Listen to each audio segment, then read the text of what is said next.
말씀 바로 나누도록 하겠습니다. 한국을 넘어서 전 세계인들이 함께 공유하는 각종 미디어, 특별히 유독 주목받고 있는 드라마나 영화 등에서 자주 소재로 등장하는 기독교인들의 모습은 언제부턴가 편하게 볼 수 있는 장면이 매우 드뭅니다. 학교 폭력 피해자로 등장해도 안타까울 텐데 끔찍한 가해자로 묘사가 되고 마약 수사단이 돼도 부족하지 않습니까? 그런데 음지에서 마약에 취한 회개망측한 모습으로도 그려지죠. 어떤 경우에는 초반에는 아주 드물게 고아들의 살아갈 터전이 되어주는가 싶다가 하지만 곧 밤에 속한 두 얼굴의 모습이 적발되면서 모두를 분노하게 만듭니다. 저절로 우리 눈살을 찌푸리게 만드는 미디어 속 일그러진 영웅들은 왜 또 죄다 일률적으로 집이나 차 등에 십자가를 걸어둔 건지 부조리의 행각 뒤에 십자가, 교회 건물, 성경책 등을 카메라로 포커스하는 계획적 구성이 악의적으로 느껴져서 처음에는 기독교를 폄하하는 미디어 해당 관계자들의 시선과 의도가 마냥 야속했고 화도 났습니다. 그런데 제가 개인적으로 더 충격을 받은 것은 이런 내용들을 접한 대중들의 해석과 반응이었습니다. 현실을 잘 반영했다, 오히려 순화되었다, 축소해서 표현했다는 기막힌 말들도 들리더군요. 기독교를 향한 사회와 대중의 인식이 얼마나 차갑게 식었고 교회들에게 철저히 실망하고 있는지 확인하면서 동시에 어쩌면 기독교와 교회들이 가져야 할 모습에 대하여 저들이 더 가치 기준이 올바르고 더 높은 차원이 아닌가 하는 고민도 하게 됐습니다. 음지의 모습과 십자가를 함께 나란히 둠으로써 그것이 얼마나 외식적이고 모순적인지를 신랄하게 고발하는 행여 관계자 입장에서는 어쩌면 조롱으로 철저히 기획됐다 하더라도 매서운 채찍으로 삼을 수 있어야겠다는 다짐이 들었습니다. 나아가 이를 주를 믿는다고 하지만 구원에 합당한 삶이 뒤따르지 않는 교회에 내리신 하나님의 진단과 책망으로 받을 수 있다면 그리스도인으로서의 합당한 면모를 회복하고 바라기는 성숙의 해를 맞을 수 있지 않을까 기대도 해봅니다. 오늘 봉독한 본문은 야고보서이죠. 야고보서는 저자의 이름을 딴 서신서인데요. 성경의 여러 야고보들 가운데 초대 예루살렘 교회 수장으로 알려진 예수님의 형제 야고보가 당시 널리 흩어져 살아가던 유대 그리스도인들을 대상으로 쓴 편지입니다. 당시 그리스도인들은 두 가지 큰 문제 앞에 놓여 있었는데요. 그 첫 번째 문제는 외부적 박해의 문제였습니다. 또 다른 하나는요, 내부적인 교회와 성도들 안의 세속화 문제였습니다. 저들이 이제 흩어져서 몸을 담고 살아가게 된 삶의 곳곳에서 각자 경건을 잃어버리도록 흔드는 미혹의 손길이 많았습니다. 오늘날 교회는 어떤가요? 우리도 이제 예배를 마치고 나가면 각자 삶의 현장으로 흩어져서 한 주를 살아갈 텐데요. 우리 역시 육신의 몸으로 이 땅을 딛고 살아가는 동안에 내부적으로는 세속화 문제를 결코 자유롭지 못합니다. 또 그로 인해서 앞서서 말씀드린 바와 같이 외부적으로는 기독교라고 하면 뒤따르는 반목의 시선, 야유의 목소리, 각자 환경 가운데 뒤따르는 다양한 오해, 편견, 그리고 또 세상의 미혹과 사단의 다각도의 회방도 감당해야 합니다. 오늘 본문 야고보는 가고 오는 모든 시대를 초월해서 내부적 외부적 문제를 당면한 흩어져 살아가는 그리스도인들을 향해 각 삶의 현장에서 주의 값진 구원과 그리고 우리의 믿음이 어떻게 실제 작동해야 하는지를 정확히 교훈해 줍니다. 특별히 오늘 야고보서를 통해서 예수님의 친형제였던 야고보가 자기 자신은 주의 종으로서 소개하고 우리 모두를 형제 자매라고 거듭해서 부르는 그 진심을 공감하실 수 있다면 이 서신이 그 시대에 국한한 일부를 위한 편지글이 아닌 예수 그리스도 안에서 한 가족이 된 모든 그리스도인들을 향한 애정어린 권면의 목소리로 듣게 되실 줄 믿습니다. 누구보다 가까이서 예수님의 삶을 생생히 보았고 부활하신 예수님을 만난 이후에는 낙타 무릎이란 별명을 가졌으리만큼 기도로서 주님과 생명의 관계를 가졌던 연합되었던 야고보의 권면을 통해서 이 시대를 살아가는 세상 속 교회와 성도들의 나아갈 방향을 좀 새롭게 하시는 시간이 되기를 원합니다. 오늘 본문 첫 구절인 야고보서 1장 18절은요. 오늘 제목이기도 하죠. 주님께서 우리들을 진리의 말씀으로 낳으셨다라고 증거합니다. 이것은 바로 앞절인 17절에 우리를 새롭게 빚으신 분이 과연 어떤 분이신지를 근거로 하는 본질적 변화인데요. 곧 빛들의 아버지가 되시는 창조주 하나님께서 그분의 말씀 자체가 되시는 예수 그리스도의 구속사역을 통해서 믿는 자들에게 완전한 은사로 허락하신 구원, 곧 하늘로부터 새롭게 탄생한 중생의 은혜를 의미합니다. 그 값진 구원을 받고 난 이후에 각지로 흩어져 살아가게 된 가운데 세상 속에서 갖가지 미혹을 받고 있는 그리스도인들에게 먼저는 우리 각자가 어떤 존재인지를 잊지 않도록 그리스도를 통해 빚어진 우리들의 참된 자아를 일깨워주고 있습니다. 그리고 이 본질적 변화에는 우리로 첫 열매가 되게 하시려는 주의 뜻이 담겨 있음을 강조하지요. 그런데 이러한 구원을 통한 주님의 기대하심과는 사뭇 다른 삶이 그들 가운데 발견되었음을 말씀을 통해 확인하게 됩니다. 19절과 20절입니다. 사랑하는 형제 자매 여러분, 이것을 아셔야만 합니다. 듣기는 빨리 하되 말하는 것과 노하는 것은 더디하셔야 합니다. 왜냐하면 인간적인 분노를 내는 것은 하나님의 의로운 뜻을 이루지 못하기 때문입니다. 어떤 이유에서든 감정적인 대립과 갈등이 그들이 사용하는 말과 격양된 분노의 표출로 빚어지고 있었음을 짐작하게 하지요. 그리고 문제는 이뿐이 아니었던 것으로 보여집니다. 이렇게 21절에서 이어서 단호히 명령을 하고 있어요. 하나님의 의를 이루지 못하는 일이니 그러므로 부디 온갖 더러운 것들과 넘치는 악을 버리십시오. 애석하게도 상당히 다양한 악습이 그들 가운데서 발견되었음을 생각하게 합니다. 오늘날 교회들이 받는 세상의 지탄과도 연결이 되는 대목이지요. 구체적인 내용에 대해 언급되지 않은 것을 볼 때 이것은 각자 개인의 영역에서 적용되며 살았고 운동력 있는 말씀의 감찰 가운데 버리고 악에서 돌아서기를 바라는 주님의 마음같이 느껴졌습니다. 바로 이어지는 적극적인 권면입니다. 온유한 마음으로 여러분 속에 심어주신 말씀을 받아들여야만 합니다. 제가 이 구절을 다양한 성경 번역으로 살펴보니까요. 심어주신 말씀, 심겨진 말씀, 심겨져 있는 말씀, 접붙여진 말씀 등으로 해석이 되어 있더라고요. 이 말씀에 이미라는 부사어를 좀 넣어서 읽어보시면 더 이해가 와닿습니다. 이미 너희 속에 심겨져 있는 그 말씀을 온유함으로 받아들여라. 온유함에 대해서 배운 바대로 나를 낮추고 주를 받들어서 내 자신이 기꺼이 주께 제압된 모습을 한번 떠올려 보세요. 그런데 안타깝게 우리가 말씀 앞에 그런 모습이 없다는 것이죠. 야고보가 온유함으로 받아들여야만 한다고 설득하는 것은 우리가 주의 말씀에 순응하지 않고 자신도 모르는 사이 대립각으로 말씀에 저항하며 살아가고 있다는 것을 꼬집는 것 같습니다. 어쩌면 말씀에 단순히 무반응하는 것은 우리도 모르는 사이 주의 말씀을 적극적으로 거부하고 있을 수도 있다는 것을 말하는 두려운 감찰이지요. 그러면서 야고보는 심겨진 말씀을 온유히 받아들여야 하는 이유로 말씀에는 우리 영혼을 구원할 능력이 있기 때문임을 강조합니다. 지난주 담임 목사님께서 신년 공동체 첫 설교를 통해 올해 함께 성경을 사모하며 나아갈 수 있도록 디모데 후서 말씀을 전해주셨지요. 어려서부터 알았던 그 성경이 오직 구원에 이르는 지혜를 갖게 하는 유일한 책임을 지난주일은 바울의 권면을 통해서 오늘은 야고보의 호소를 통해서 만나게 되는 겁니다. 야고보는 이제 믿음으로 구원을 얻게 된 그리스도인들에게 온유함으로 말씀을 받는다는 것이 어떤 것인지를 좀 더 심층적으로 구체적으로 잘 말씀해주고 있는데요. 이 구절은 특별히 야고보서의 그 어떤 구절보다 전곡을 찌르는 핵심적인 메시지가 되니 꼭 마음에 새겨주시기 원합니다. 22절입니다. 말씀을 행하는 사람이 되십시오. 말씀을 실천하는 사람이 되십시오. 당시 박해로 인해 흩어져 살아가게 된 그리스도인들 가운데는 믿음과 구원에 대한 잘못된 이해 때문에 삶의 선한 행실이 결여된 이들이 많았다고 보고됩니다. 이미 구원이 보장된 줄로 여긴 그들은 하나님의 가르침 대신에 세상 풍조를 따라갔고 가난한 자들을 학대하는 빈부 차별 문제 등을 일으켰습니다.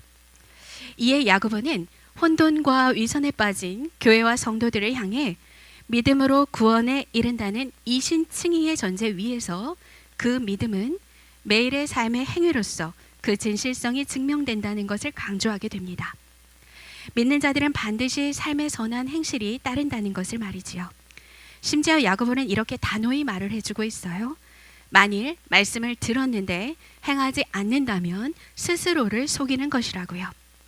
23, 24절에서는 말씀을 듣고 행하지 않는 사람을 두고 자기 얼굴을 거울 속으로 들여다보기만 하는 사람과 같아서 이런 사람은 그 모습을 곧 잊어버리는 사람이라고 표현합니다. 이를 두고 신학자들은 당시 거울엔 겨우 실루엣 정도만 확인할 수 있는 은이나 동등의 둔탁한 재료로 만들어졌다고 말하지요. 당연히 자신들의 모습을 제대로 볼 수도 따라서 쉽게 잊어버릴 수밖에 없었다고 설명합니다. 저는 여기에 좀 보태서 이 거울의 소재와 속지 말라는 말씀을 좀 연결해서 우리 삶이 더 열매 있는 삶이 될 수 있는 자기 인식의 전환을 이 시간 여러분들께 도전하기 원합니다. 잠시 개인적인 이야기를 드리겠습니다. 주님을 믿게 된 이후에 제 삶에 선한 변화를 가져다 준 시점을 되짚어 보니까요. 외형으로는 특별한 바뀐 것이 없어 보이는 제 누추한 모습과 부족한 제 삶 속에 주님이 찾아오셔서 살아 역사하신다는 것을 어렴풋이 실제로 믿고 그 생명을 조금씩 느끼게 된 무렵부터입니다. 그런 경험들이 조금씩 늘어남에 따라서 나를 통해 주님을 보게 됨과 동시에 주님을 통해서 나의 참된 자아가 무엇인지 알아가게 되었지요. 그리고 지금도 여전히 여러분들과 함께 이를 알아가는 여정에 서 있습니다.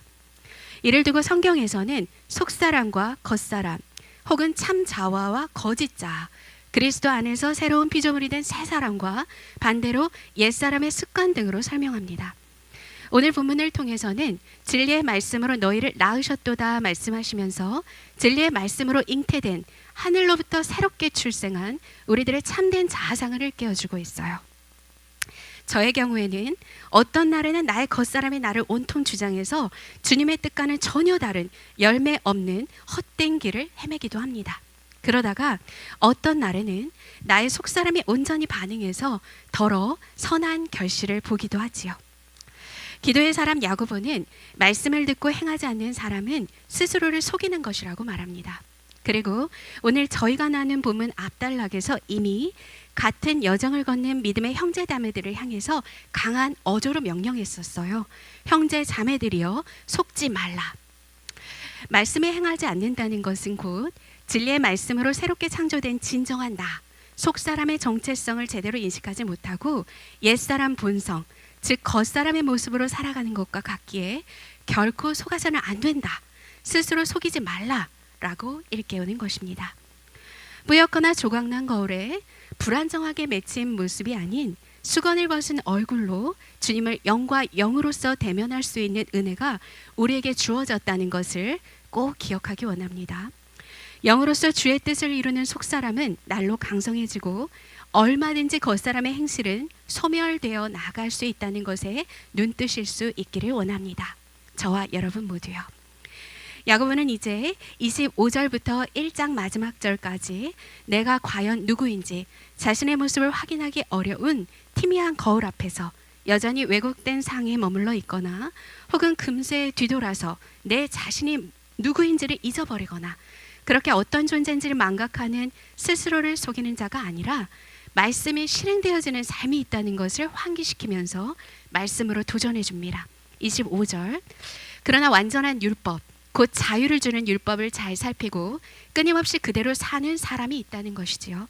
이런 사람은 그 행한 일에 복을 받게 될 것이라고 축복합니다.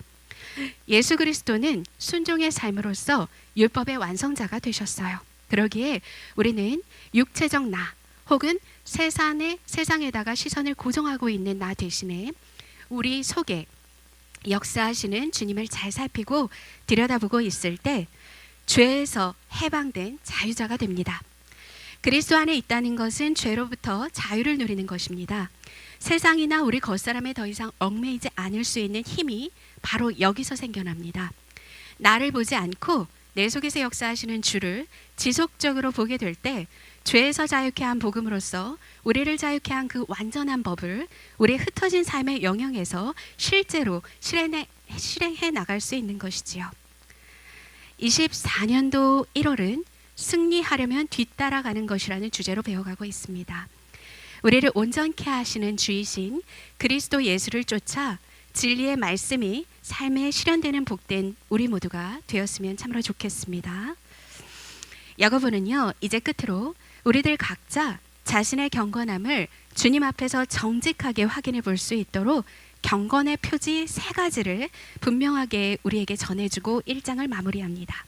이 3가지를 개인의 삶과 행위에 비춰보시면 진리의 말씀으로 태어난 우리가 말씀으로 온전히 빚어지는 것을 경험하게 될 것입니다.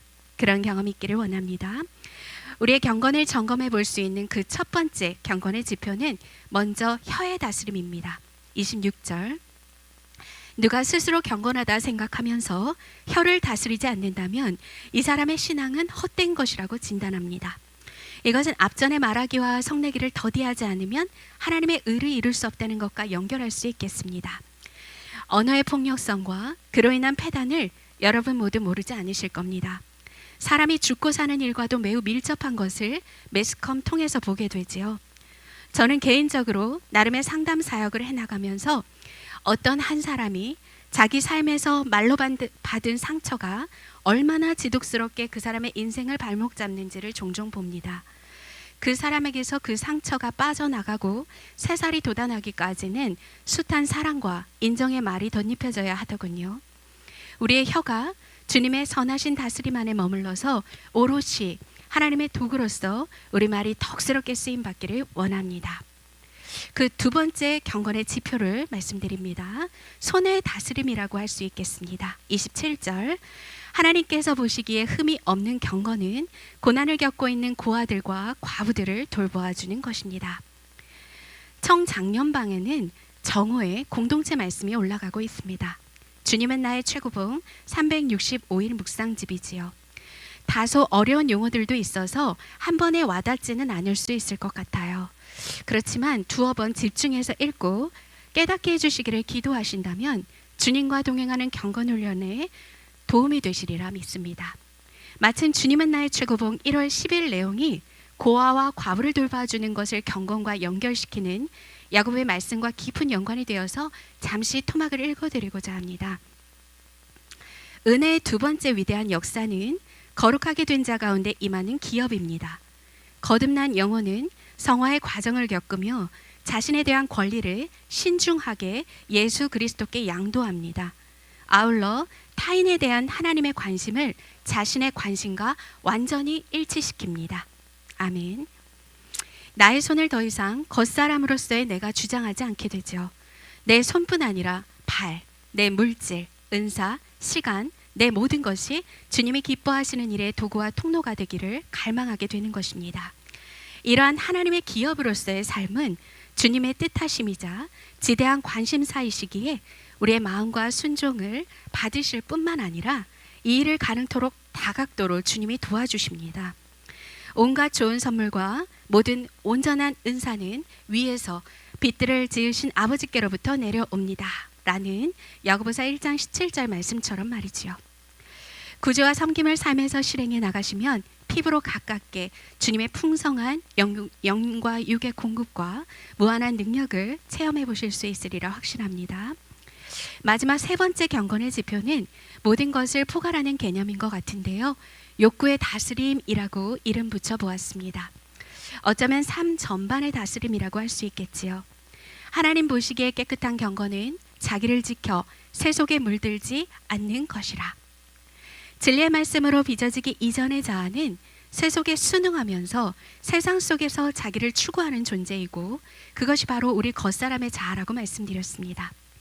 거듭 야고보가 속지 말라고 말하는 것은 우리가 더 이상 허망한 욕심을 따라서 사는 존재가 아니라는 일과모였지요.